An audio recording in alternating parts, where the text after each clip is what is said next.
आज आपको भगवान गौतम बुद्ध की कहानी सुनाने वाला हूँ। कहानी का नाम है चरित्रहीन। एक बार महात्मा बुद्ध एक गांव में गए। वहां एक स्त्री ने उनसे पूछा कि आप तो किसी राजकुमार की तरह सुंदर दिखते हैं। आपने युवा अवस्था में गेरू वस्त्र क्यों धारण किए हैं? भगवान बुद्ध ने कहा, मैंने 3 प्रश्नों के हल ढूंढने के लिए संन्यास लिया है। बुद्ध ने कहा, हमारा शरीर युवा और आकर्षक है, लेकिन यह वृद्ध होगा, फिर बीमार होगा, अंत में यह मृत्यु को प्राप्त हो जाएगा। मुझे वृद्धावस्था, बीमारी और मृत्यु के कारण का ज्ञान प्राप्त करना है।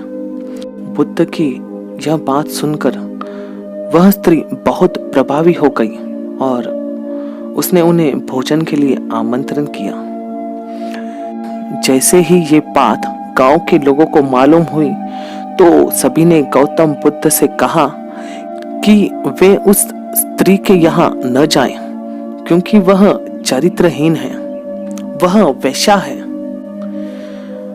बुद्ध ने गांव के सरपंच से पूछा कि क्या ये बात सही है? सरपंच ने भी गांव के लोगों की बात को सहमति जताई।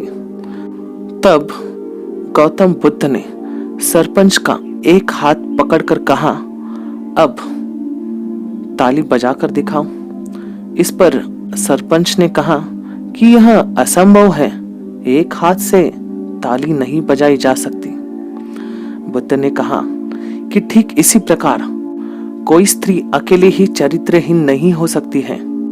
यदि इस गांव के पुरुष चरित्रहीन नहीं होते तो वह स्त्री भी चरित्रहीन नहीं होती। गांव के सभी पुरुष बुद्ध की ये बात सुनकर शर्मिंदा हो गए।